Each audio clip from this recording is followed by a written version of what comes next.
पीड़िता ने कुलदीप सिंह सेंगर और शशि सिंह पर लगाए गए गंभीर आरोपों में घटना का समय अलग अलग बताया। पहले उन्होंने दोपहर 2 बजे कहा, फिर 6 बजे बताया। बाद में एक बार फिर घटना का समय बदलकर 4 जून 2017 की रात 8 से 8:30 बजे के बीच कर दिया गया। यहाँ एक सवाल बार बार निकल कर आता है, आखिर समय में इतना बदलाव क्यों किया गया? इसी दौरान हमें कुछ तस्वीरें मिली जिनमें कुलदीप सिंह सेंगर। इसके बाद सीबीआई ने कॉल डिटेल्स और लोकेशन की जांच की। जांच में यह पता चलता है कि 4 जून 2017 को कुलदीप सिंह सेंगर और पीड़िता की लोकेशन कुलदीप सिंह सेंगर की लोकेशन से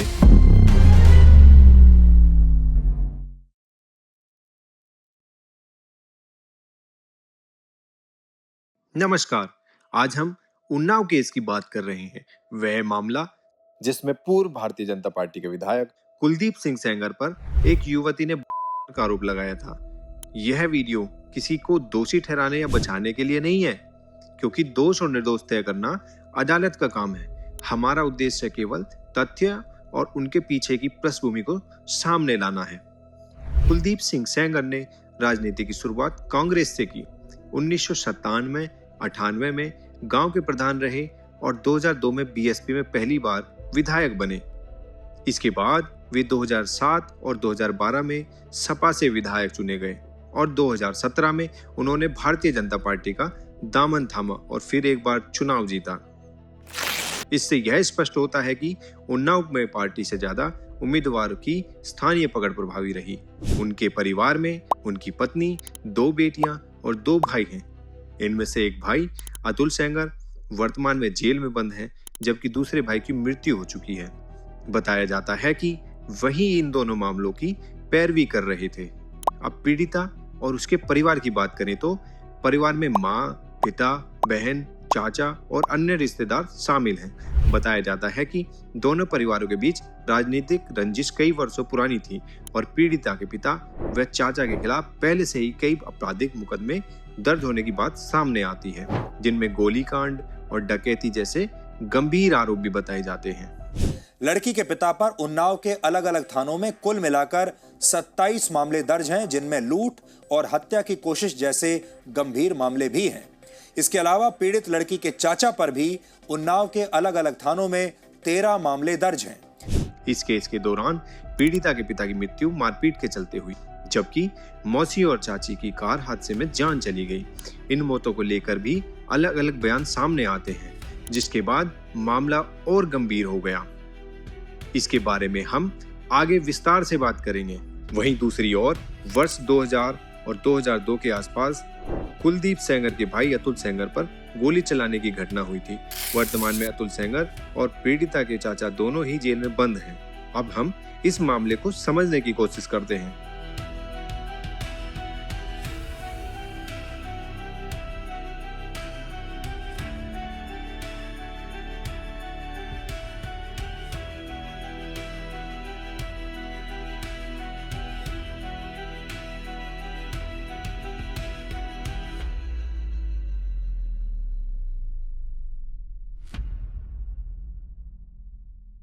कुलदीप सेंगर के मामले को समझने से पहले यह समझना जरूरी है कि मामले की शुरुआत 11 जून 2017 से होती है, जब पीड़िता नरेश उर्फ अवधेश तिवारी के साथ घर से कहीं चली गई।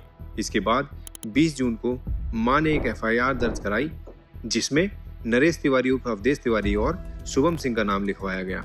उसी दिन पुलिस द्वारा जिला औरैया से उसे बरामद कर लिया गया। नरेश शुभम सिंह की गाड़ी चलाता था। इसके बाद 21 जून 2017 को पीड़िता द्वारा एक नई एफआईआर दर्ज कराई गई। सुनिए आगे पीड़िता ने क्या कहा। हमको घर से हमारी भाभी 1 महीने पहले से सिखा रही थी कि तुम्हारे घर में डांट पड़ती है, तुमको हम भेज देंगे, वहाँ जाना, बाद में जब हम आएंगे कमरा उमरा देंगे और राशन पानी भरा देंगे, रहना बढ़िया से नौकरी करना, रहना। यहाँ से लोग हम गाड़ी विधायक के घर के पीछे लगाया और हमको ले गए। ले जाने के बाद हमको रास्ते से ही गलत काम करना चालू कर दिया। उनका ड्राइवर पंडित नरेश तिवारी इसका नाम है और शुभम हमारे साथ गलत काम। अब हम अकेले हैं, हम कुछ नहीं कर सकते हैं। फिलहाल 2 लोग थे, हमारे साथ गलत काम करना ही रास्ते से चालू कर दिया और फिर वहाँ ले गए, हमको कमरे में बंद कर दिया। कमरे में वहाँ 2-3 लड़के बाहर से आए, उन लोगों से कराया और आप लोग भी किया। और फिर हमको औरैया में यादव जी के यहाँ रखा, वहाँ उनसे भी उनका बड़ा वाला भाई उसने हमारे साथ गलत काम किया। फिर उसके बाद हम हम पुलिस सुबह यहाँ से पहुँच गई 6 बजे, हमको तुरंत पकड़ लिया। मैक्सी पहने थे, मैक्सी पहने पकड़ लिया हमको, पुलिस थाने ले आई। क्या क्या बेचने वाली बात आ रही थी? वो हाँ, कहाँ तक? 60,000 में बेच दिया था हमको। किससे? एक यादों से। वो कैसे पता चला आपको कि 60,000? हमको मालूम पड़ गया था, लोगों सब लोग मिलकर बात कर रहे थे कि इसको बेच दो। 60,000 में बेच दिया, तो वहाँ बेच दिया, तो वहाँ ले गए, वहाँ रखा उन लोगों ने गलत काम किया, हम कैसे भी निकले पुलिस ने। इसके बाद हमें एक और ऑडियो मिला जिससे पता चलता है कि लड़की खुद नरेश के साथ गई थी। सुनिए नरेश और लड़की का ये ऑडियो। अभी मैं सिंह को मैं फोन कर रही हूँ। तुम महेश सिंह का फोन करो या जान तुम का फोन करो। अब देखो हमारा मूड खुल जाए, आपसे खा ले सल्फाज मर्जी में जाके ना तुमसे पहले। हाँ तो तुम फिर मत जाओ, जाके जाओ तुम बात नहीं मान रही हो हमारी, इसे गाती भी नहीं, हम तो दुनिया छोड़ दिया तुम्हारी पीछे। हम भी तो ढील दिया। हाँ तो बता दो हम कितना नहीं है, देखो ना होते तो आज हम दुनिया घूम ना लेते हैं, ठीक है। हाँ हाँ मैं आ जाए लौट जाए, कोई कह नहीं पाएगा कहाँ गई कैसे आ गई। महेश सिंह से तुम का फोन करके बता दो, क्या बता दिया अपनी मर्जी से गई। सुनो महेश सिंह से मैं क्या कहूँगी। अब महेश सिंह से ना फोन आया करके ना हमका मरवा डाले, वो कुछ नहीं। ना कह दूंगी उस इंसान के पीछे मत पड़िए। मैं तुम्हारे घर से तुम्हारी माँ हमको परेशान की थी, ठीक है। तुम्हारी माँ के पीछे केवल भगे हैं, मैं किसी के साथ भगी नहीं। रह गई फोन करने की बात, तो मैं फोन करती थी, सब लोग करते थे, सबकी लड़कियां करती तो हम भी करते थे बात, ठीक है। ठीक, मेरा टाइम पास होता था, बात करते थे। इंसान को भेज दो, हाँ मर जाओ, अब किसी को मत, हमारे पीछे किसी की जान मत लो। मेरी लाश। घटना के बाद गांव में पंचायत हुई जिसे पीड़िता के चाचा ने बुलाया। पंचायत में कुलदीप सेंगर भी मौजूद थे। लड़की पक्ष ने पीड़िता की शादी शुभम सिंह से कराने का प्रस्ताव रखा, लेकिन शुभम की मां शशि सिंह ने इससे इनकार कर दिया। पंचायत में नेताजी ने यह जरूर कहा था कि मामला जो भी हो, लेकिन महिलाओं के नाम क्यों लिखवाए जा रहे हैं। इसके बाद 1 अगस्त 2017 को चार्जशीट दाखिल हुई जिसमें शुभम सिंह, नरेश तिवारी और ब्रजेश के नाम थे और तीनों को गिरफ्तार किया गया। पुरानी रंजिश और इस घटना के होने से सेंगर और पीड़िता के परिवार में भी विवाद बढ़ गया। इसके बाद 22 जून को पीड़िता को प्रशासन के समक्ष प्रस्तुत किया गया, जहां उसका बयान दर्ज किया गया। दरअसल निर्भया कांड के बाद यह नियम बनाया गया कि गैर के मामलों में पीड़िता को जल्दी से जल्दी मजिस्ट्रेट के सामने पेश कर उसका बयान दर्ज किया जाए, ताकि उस पर किसी तरह का दबाव न पड़े और वह बाद में अपना बयान न बदले। सीबीआई जांच की मांग हुई और मामला सीबीआई के हाथों में चला गया। सीबीआई की जांच के दौरान पीड़िता ने अपने बयान में बदलाव किया। पहले उसने कहा था कि शशि सिंह और उनकी बेटी ने उसे नौकरी दिलाने के बहाने बुलाया था। बाद में उसने अपने बयान में बताया कि वह नल पर पानी भर रही थी। उसी दौरान 3 लोगों ने, जिनके चेहरे ढके हुए थे, उसे जबरन गाड़ी में बिठा लिया। पीड़िता के अनुसार गाड़ी में पहले से ही शुभम सिंह और नरेश तिवारी मौजूद थे। इसके बाद उसे एक स्थान पर ले जाया गया जहां उसके साथ दुष्कर्म किया गया। सीबीआई जांच में यह भी पता चलता है कि पीड़िता 11 जून को नहीं बल्कि 12 जून को लापता हुई थी, क्योंकि 11 जून को शुभम और नरेश की कॉल डिटेल से यह सामने आया कि वे उस दिन बनसती गांव में मौजूद थे, जो माकी से लगभग 50 किलोमीटर दूर है। इसके बाद हमें एक और ऑडियो मिला जिसमें पीड़िता के चाचा उन्हें बता रहे हैं कि मेडिकल कैसे कराना है। हेलो, हाँ कौन है तुम्हारे आसपास? हमारे आसपास तो अम्मा है बस। अच्छा, जो आप लोगों के जो अंदरूनी पार्ट्स होते हैं ना, हाँ हाँ हाँ, चाहे तुम्हारे हों चाहे उनके हों, हाँ। किसी न किसी तरीके से खरों से मार लो। ठीक ठीक ठीक ठीक है। हाँ। और फिर वहाँ जाना, बिटिया छोटी वाली लड़कियां सब वही बताएंगी, हमारे यहाँ हाथ मारा, हमारे यहाँ हाथ मारा, हमारे यहाँ हाथ मारा। ठीक है, ये डॉक्टरी करवानी है। यही बयान, एक ही बयान देने सारे लोगों को। ठीक ठीक ठीक है। हाँ। और तुम्हारी गाड़ी कितने खन आएगी? गाड़ी एक काम करो, तुम टेम्पो में बैठो, उन्नाव फोन मिला उनको। शुभम सिंह और अन्य आरोपियों को लगभग 7 महीने बाद जमानत मिल गई।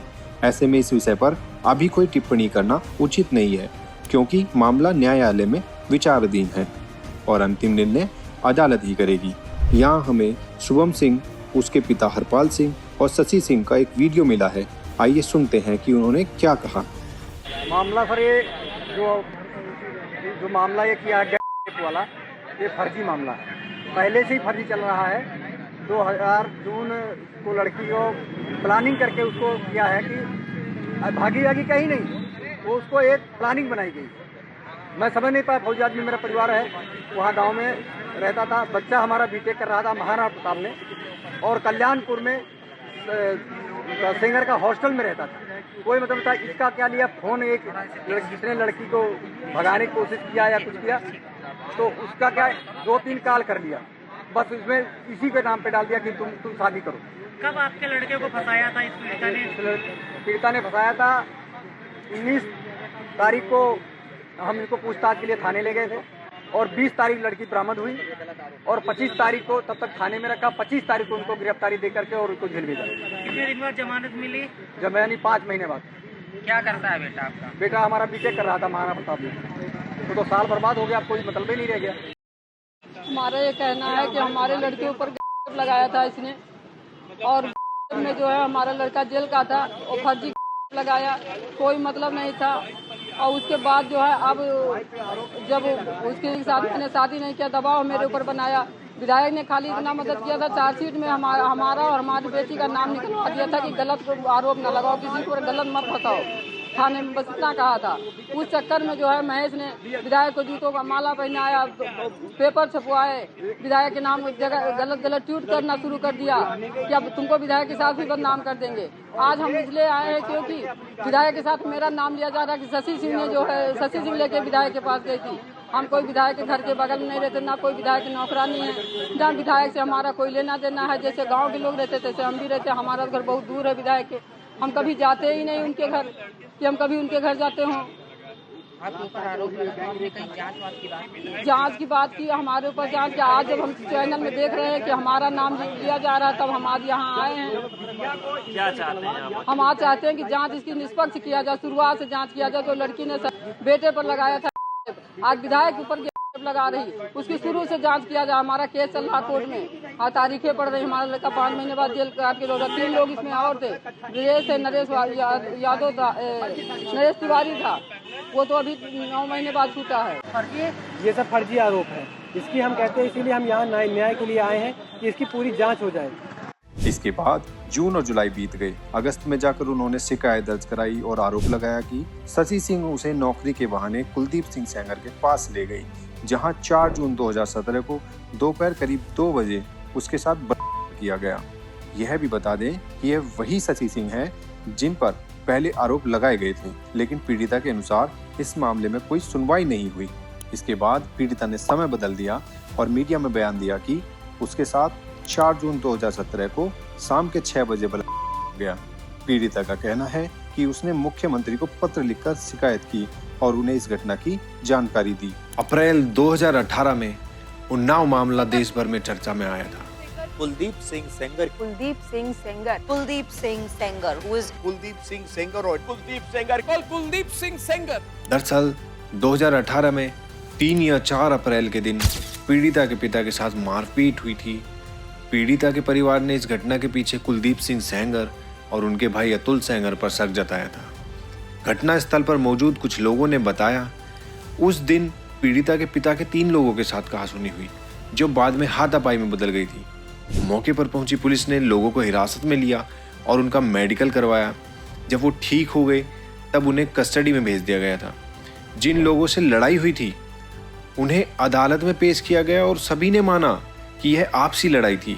इसके बाद 8 अप्रैल 2018 को पीड़िता ने मुख्यमंत्री आवास के सामने आत्मदाह का प्रयास किया था। उसने मीडिया में कहा कि उसके पिता की हत्या कर दी गई और उसकी शिकायतों पर कोई सुनवाई नहीं हो रही थी, जबकि 9 अप्रैल की सुबह खबर आई थी कि पीड़िता के पिता की मौत हो गई है। पीड़िता ने बाद में कहा कि उसने पहले जो बयान दिया था कि उसके पिता की हत्या कर दी गई है, उस समय उसे सही जानकारी नहीं थी।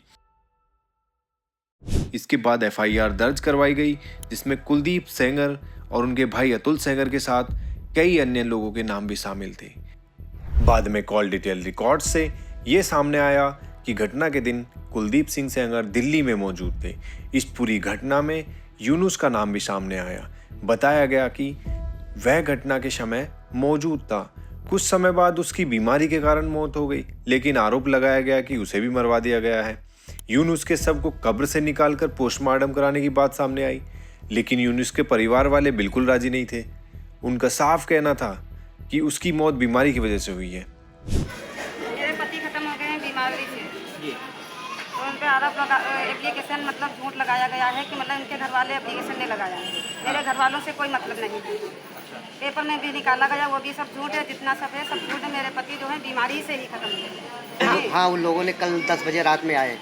10 बजे रात में आए, कहने लगे कि नहीं ऐसा करिए, ये पोस्टमार्टम करवा दीजिए लाश को खुदवा के, और इसका हम 8 लाख रुपया देंगे और कुछ गवर्नमेंट से भी 9 लाख रुपया आपको मिलेगा, आप झूठ बोल दीजिए। झूठ बोल रहे हैं, उससे क्या होगा? अगर झूठ बोलेंगे तो कौन फंसेगा? झूठ फंसने में तो हम ही फंसेंगे, तो हम झूठ क्यों बोलें? हाँ। जो सच है वो हम सच बोलेंगे। नहीं, पोस्टमार्टम किस बात का करा दें, कौन फंसेगा ये बताइए। मतलब झूठ बोल के पोस्टमार्टम करवा दीजिए कि यानी विधायक के खिलाफ यानी एक केस और लग जाए, विधायक के ऊपर एक केस और लग जाए। दबाव बनाए जाने के बाद यूनुस के शव को कब्र से निकालकर पोस्टमार्टम के लिए भेजा गया। पोस्टमार्टम रिपोर्ट में स्पष्ट हो गया कि यूनुस की मृत्यु बीमारी के कारण हुई थी। यहीं से एक बड़ा सवाल उठता है, पीड़िता के पिता जो कि 4 से 8 अप्रैल तक पूरी तरह फिट थे, चल फिर रहे थे, तो 9 अप्रैल को उनकी मौत कैसे हुई? इसके बाद 10 अप्रैल 2018 को कुलदीप के भाई अतुल सेंगर को गिरफ्तार कर लिया गया। पुलिस जांच को लेकर लगातार सवाल उठते रहे हैं। बढ़ते जन दबाव और मीडिया रिपोर्टिंग के बाद 12 अप्रैल 2018 की देर शाम को यह मामला सीबीआई को दे दिया गया। इलाहाबाद हाई कोर्ट के आदेश के बाद सीबीआई ने 13 अप्रैल को कुलदीप सेंगर को गिरफ्तार किया और 14 तारीख को शशि सिंह को भी गिरफ्तार कर लिया गया। पीड़िता ने कुलदीप सिंह सेंगर और शशि सिंह पर लगाए गए गंभीर आरोपों में घटना का समय अलग अलग बताया। पहले उन्होंने दोपहर 2 बजे कहा, फिर 6 बजे बताया। 4 तारीख 6वां महीना 2017 को हमारे साथ गलत काम शाम 6 बजे किया है और शशि हमको वहाँ पर लेके गई थी, आंगन के बरामदे में मौजूद थी। बाद में एक बार फिर घटना का समय बदलकर 4 जून 2017 की रात 8 से 8:30 बजे के बीच कर दिया गया। यहाँ एक सवाल बार बार निकल कर आता है, आखिर समय में इतना बदलाव क्यों किया गया? इसी दौरान हमें कुछ तस्वीरें मिली जिनमें कुलदीप सिंह सेंगर अपनी पत्नी के साथ नजर आए हैं। यह तस्वीर 4 जून 2017 के कार्यक्रम की है। इसे 5 जून को फेसबुक पर भी पोस्ट किया गया था। इसके बाद हमें एक और तस्वीर मिली जो उनके परिवार के किसी समारोह की बताई जाती है। इसके बाद सीबीआई ने कॉल डिटेल्स और लोकेशन की जांच की। जांच में यह पता चलता है कि 4 जून 2017 को कुलदीप सिंह सेंगर माखी गांव में नहीं थे। उस दिन वे उन्नाव अपने ऑफिस में थे। दरअसल जो घटना दर्ज की गई है वह पीड़िता ने माखी गांव की बताई है। जांच में पता चलता है कि कुलदीप सिंह सेंगर ने उस समय 2-3 लोगों से फोन पर बात की थी। बताया जाता है कि उन लोगों को अदालत में भी पेश किया गया था, जहां उन्होंने माना कि उस समय फोन पर बातचीत हुई थी। इसके साथ ही 8 गवाहों ने अपने बयान में यह कहा कि वे घटना के समय माखी गांव में मौजूद नहीं थे। जांच के अनुसार घटना के बताए गए समय यानी रात 8 से 8:30 बजे के बीच पीड़िता के फोन से कुल 3 कॉल की गई थी। एक कॉल लगभग 7 मिनट, दूसरी लगभग 3 मिनट और तीसरी कॉल लगभग 40 मिनट की बताई जाती है और कॉल नरेश तिवारी के साथ हुई थी। उसकी जब सीडीआर निकाली गई है तो 4 जून को 7:52 से लेकर 8:29 तक ये खुद फोन पे बात कर रही थी। किससे? नरेश तिवारी से। साथ ही लोकेशन डेटा के अनुसार घटना के बताए गए समय पर पीड़िता की लोकेशन कुलदीप सिंह सेंगर की लोकेशन से लगभग 14 किलोमीटर दूर पाई गई थी। इसके बाद 2019 में शुभम सिंह के बड़े भाई नवीन का भी केस में नाम जोड़ा गया था। बताया गया कि 11 जून 2017 को वह भी इस मामले में शामिल थे। 2017 में जो हुआ था उसमें जो 3 अज्ञात व्यक्ति थे उसमें एक नवीन सिंह था। हालांकि नवीन उस दिन उन्नाव में मौजूद नहीं थे और सीबीआई को उनके खिलाफ कोई सबूत नहीं मिला, इसलिए उन्हें केस से बरी कर दिया गया। इसके बाद नवीन ने इनके चाचा पर भी एक मामला दर्ज कराया। दरअसल यह एक पुराना केस था जिसमें चाचा ने दस्तावेजों में व्हाइटनर लगाकर अपना नाम बदल दिया और खुद को मामले से बरी कर लिया। जब नवीन ने इस मामले को सुप्रीम कोर्ट में चुनौती दी तो यह बात सही पाई गई। साथ ही यह भी कहा गया कि इस तरह के कृत्य करने वालों पर सख्त कार्रवाई होनी चाहिए। एक्सीडेंट की बात करने से पहले यह जानना जरूरी है कि पीड़िता के चाचा फिलहाल जेल में हैं। बताया जाता है कि साल 2000 में कुलदीप सेंगर के भाई अतुल सेंगर पर फायरिंग हुई थी। इसके बाद 2001 में जमानत पर बाहर आए और 15 साल तक फरार रहे। इस दौरान उन्हें भगोड़ा भी घोषित कर दिया गया था। साल 2017-18 के आसपास जब वे दोबारा गांव वापस आए तो उनके घर से भी प्रधानी चुनाव लड़ा गया और दूसरी तरफ अतुल सेंगर की पत्नी भी चुनाव मैदान में थी। हालांकि चुनाव में जीत अतुल सेंगर की पत्नी की हुई। उस समय एक पर्चा भी लोगों के घरों में डाला गया। हालांकि इसकी पुष्टि नहीं हुई है कि यह पर्चा किसने डाला था। बताया जाता है कि गोली चलाने वाले मामले में 2018 में पीड़िता के चाचा को गिरफ्तार कर लिया गया। टॉपिक पर अब वापस आते हैं। 28 जुलाई 2019 की सुबह एक बड़ा सड़क हादसा हुआ। उस दिन तेज बारिश हो रही थी। कार में पीड़िता, उसकी चाची, उसकी मौसी और वकील मौजूद थे। बताया गया उस दिन किसी ने भी सीट बेल्ट नहीं लगाई थी। पीड़िता को पहले से पुलिस सुरक्षा मिली हुई थी, लेकिन उस दिन गाड़ी में जगह कम होने के कारण सुरक्षा कर्मियों को साथ नहीं लिया गया था। बताया जाता है कि वे अपने चाचा से रायबरेली जेल में मिलने जा रही थी। इस हादसे को लेकर ट्रक मालिक ने एक इंटरव्यू में बताया कि ट्रक गड्ढे में जाने से फिसल गया और अचानक मुड़ गया। इसी वक्त सामने से आ रही कार सीधे ट्रक से टकरा गई। ट्रक की नंबर प्लेट पर कालिख लगी हुई थी। ट्रक मालिक ने यह भी कहा कि वह किस्त नहीं चुका पा रहा था, इसलिए उसने ऐसा किया। इस हादसे में पीड़िता की चाची और मौसी की मौत हो गई, जिससे मामला और गंभीर हो गया। एक बार मीडिया और सुर्खियों में आने के बाद हर तरफ यही चर्चा होने लगी कि कुलदीप सेंगर ने पूरे परिवार को खत्म करने की कोशिश की। इसके बाद सुप्रीम कोर्ट का आदेश आया। पीड़िता और उसके परिवार को सीआरपीएफ की सुरक्षा दी गई। साथ ही 25 लाख रुपए की आर्थिक मदद भी दी गई। सुप्रीम कोर्ट ने सड़क हादसे की जांच 7 दिनों के अंदर पूरी करने का निर्देश दिया। इसके अलावा बाकी सभी मामलों में 45 दिनों के अंदर फैसला सुनाने को कहा गया। साथ ही सभी केस उत्तर प्रदेश से दिल्ली ट्रांसफर कर दिए गए। इस मामले में कुल 11 लोगों के खिलाफ केस दर्ज किया गया, जिनमें जेल में बंद कुलदीप और अतुल सेंगर और शशि सिंह के पति हरपाल सिंह जो फौजी हैं, और उनके बड़े बेटे नवीन पर भी केस दर्ज हुआ। मामले की जांच के लिए सीबीआई की एसआईटी स्पेशल इन्वेस्टिगेशन टीम और सीएफएसएल की फॉरेंसिक टीम को लगाया गया। जांच हर पहलू से की गई। बताया जाता है कि ट्रक ड्राइवर और कंडक्टर का narco test, polygraphy test, brain mapping और लाई डिटेक्टर टेस्ट तक कराया गया।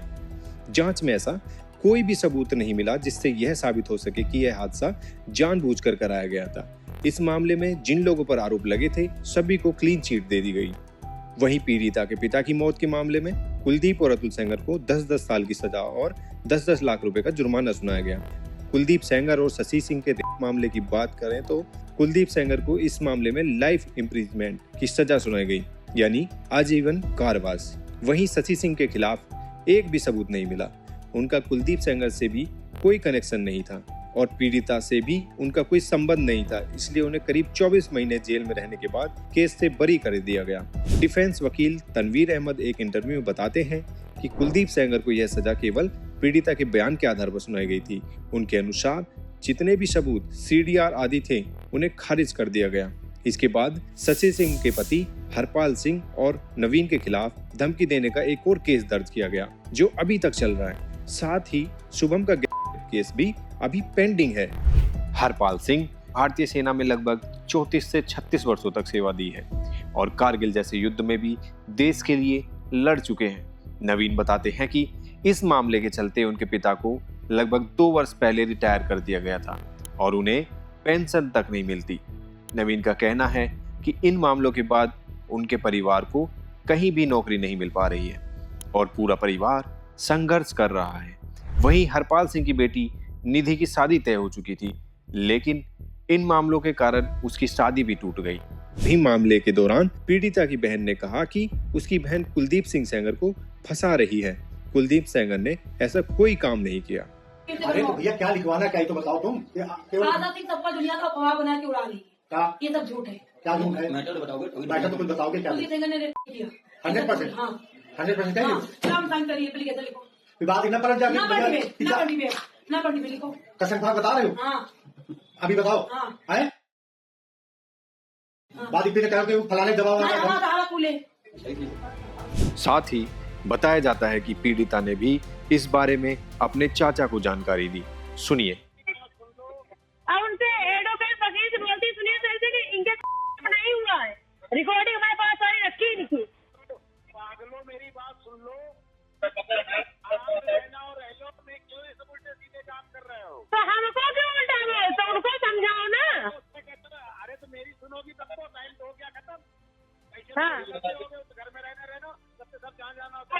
हाँ ठीक है, कह देंगे। ठीक है। कुलदीप बोल रहे, कुलदीप सेंगर ने नहीं किया, झूठ है, झूठी लड़ाई है। हाँ हाँ ठीक है। और इसके साथ ही पीड़िता का एक वीडियो हाल ही में वायरल हुआ है कि उन्होंने अपनी मां और चाचा पर भी केस दर्ज कराया था। पीड़िता ने इससे साफ इनकार कर दिया है। पर स्पष्टीकरण दे देना चाहिए कि चाचा और मां बहन को लेकर जो आरोप लगाए गए हैं उसका आधार क्या है? गलत आरोप लगाए गए हैं। एफआईआर कॉपी में आपने लिखा हुआ है, स्क्रीन पर एफआईआर कॉपी चल रही है। वो किसी ने एफआईआर करके वो थाने में दे के उनको दिखाया जा रहा है कि ये उन्होंने किया है। मेरे नाम से बहुत सारी एप्लीकेशन बनाई गई है, हमारे नाम से बहुत सारे साइन किए गए हैं। इसके बाद हमें एक पुराना वीडियो मिला। आज पैसों की लालच में मेरे चाचा महेश सिंह का परिवार मेरी और मेरे पति की जान का दुश्मन बन गया है। जब मैंने अपने खर्च के लिए पैसे मांगे तो चाचा ने बोला कि मेरा केस में मेजरमेंट में 7 करोड़ रुपया खर्चे हैं और केस में जो भी पैसा मिला है वो अभी का। इसके बाद मामला हाई कोर्ट में गया और हाई कोर्ट से कुलदीप सेंगर को जमानत मिल गई। जब हाई कोर्ट से जमानत मिली तो इसके विरोध में पीड़िता पक्ष ने इंडिया गेट पर प्रदर्शन किया। वहां से पुलिस ने उन्हें हटा दिया। दरअसल अगर आपको प्रदर्शन करना है तो लाल किले पर अनुमति लेकर किया जा सकता है। इंडिया गेट पर किसी भी तरह का प्रदर्शन करने पर कार्रवाई होती है और प्रदर्शन करने वालों को हटा दिया जाता है। आपको बता दें कि यह मामला पॉक्सो एक्ट के तहत दर्ज किया गया था, क्योंकि पीड़िता का कहना है कि घटना के समय वह नाबालिग थी। हालांकि इस मामले में कई लोग सवाल उठाते हैं, जिसकी मुख्य वजह पीड़िता की जन्म तिथि को लेकर सामने आए अलग अलग रिकॉर्ड हैं। पीड़िता के अनुसार घटना के समय उनकी उम्र 14 वर्ष 10 महीने थी, लेकिन जांच के दौरान अलग अलग जगहों पर उनकी उम्र अलग अलग पाई गई। स्कूल रिकॉर्ड में घटना के समय उनकी उम्र 15 वर्ष 9 महीने दर्ज थी। सरकारी स्कूल रिकॉर्ड में उनकी उम्र 18 वर्ष 11 महीने दर्ज पाई गई। उन्नाव में हुई मेडिकल जांच में उनकी उम्र 19 वर्ष 5 महीने बताई गई। इसके बाद RML अस्पताल लखनऊ और एम्स दिल्ली की मेडिकल जांच में भी उनकी उम्र 18 वर्ष से अधिक पाई गई। यह उम्र हड्डियों की जांच के आधार पर डॉक्टर की टीम द्वारा तय की जाती है। साथ ही परिवार रजिस्टर में पीड़िता का जन्म वर्ष 1999 में दर्ज पाया गया। जांच में यह भी सामने आया है कि पीड़िता से जुड़े कुछ दस्तावेज फर्जी है। मामले में नया मोड़ सामने आया है। रायबरेली स्कूल प्रशासन के मुताबिक जो दस्तावेज CBI को दिए गए हैं वो फर्जी हैं। स्कूल प्रशासन ने जो समाचार को दस्तावेज दिखाए हैं उसके मुताबिक पीड़िता नाबालिग है। बता दें कि पीड़िता ने रायबरेली से 3 से लेकर 5 तक की पढ़ाई की। इसके अलावा 2 वीडियो भी मिले हैं। कहाँ तक पढ़ाई की और कितने साल आती थी कि नहीं आती थी स्कूल के? जी सर, इसमें बताना चाहूँगा कि ये लड़की जिसका जिक्र आ रहा है, हमारे विद्यालय में इसने 2nd, 3rd, 4th, 5th इसने पढ़ाई की है। उसके बाद से फिर 2010 में ये मतलब जा चुकी है। जैसा कि जिक्र आ रहा है कि नहीं हाई स्कूल से यहाँ किया हुआ है, तो हाई स्कूल लड़की ने यहाँ से नहीं पास किया है और यहाँ से ना तो इसको कोई टीसी या मार्कशीट ऐसा कुछ भी प्रोवाइड नहीं कराया गया, क्योंकि यहाँ पे जब उसका 10th हुआ नहीं है तो मार्कशीट या टीसी का कोई मतलब ही नहीं निकलता है। केवल 5th तक उसने यहाँ पे पढ़ाई की है और 5th पढ़ने के बाद यहाँ से चली गई। नौकरी के लिए आई थी विधायक। कौन सी डिग्री किया? कौन डिग्री वकील है? कक्षा 5 नहीं पास है। कक्षा 5 दिखाओ, सरकारी दिखाओ कक्षा 5 पास हो। कौन सी नौकरी? कौन नौकरी करी हुआ? अपना डिग्री यहाँ पढ़े लिखे लड़का घूम रहे, जिनकी नौकरी नहीं लग रही हुआ कक्षा। कुछ लोग यह भी कहते हैं कि नाबालिग है या नहीं इससे क्या फर्क पड़ता है, लेकिन वास्तव में यह बात बहुत महत्वपूर्ण है, क्योंकि पॉक्सो एक्ट में नाबालिग से जुड़े अपराधों पर सजा कहीं अधिक कठोर हो जाती है। दरअसल पॉक्सो एक्ट के तहत यदि अपराधी लोक सेवक हो तो सजा कम से कम 20 वर्ष और अधिकतम उम्र कैद तक हो सकती है। यदि यही अपराध कोई आम व्यक्ति करता है तो सजा कम से कम 7 वर्ष से लेकर उम्र कैद तक हो सकती है। लोगों का कहना था कि कुलदीप सेंगर एक लोक सेवक है, इसलिए उसके मामले में कानून और अधिक सख्ती से लागू होना चाहिए। हमें यह पता चला कि इस मामले में कुलदीप सेंगर को लोक सेवक नहीं माना। जहां तक नौकरी देने की बात है तो कोई भी विधायक किसी को नौकरी नहीं दे सकता। नौकरी देना सरकार या संबंधित विभाग का कार्य होता है, न कि किसी मंत्री या विधायक का व्यक्तिगत अधिकार। पॉस्को एक्ट में बहुत कुछ है और इसका सही ज्ञान होना बहुत जरूरी है और हम इस वीडियो में सब कुछ नहीं बता सकते। हमारी आपसे गुजारिश है कि आप इस कानून को जरूर पढ़ें। दिल्ली में भी एक तरफ पीड़िता के समर्थक दिखाई दिए तो दूसरी तरफ सेंगर के समर्थक भी मिले। जनता के विरोध के बाद सुप्रीम कोर्ट ने कुलदीप सेंगर की जमानत पर रोक लगा दी। अब देखना यह है कि आखिरकार फैसला कब आता है। यदि सेंगर अपराधी पाया जाता है तो उसे कड़ी से कड़ी सजा मिलनी चाहिए। फिलहाल मामला न्यायालय में है और सभी को न्यायिक फैसले की प्रतीक्षा है।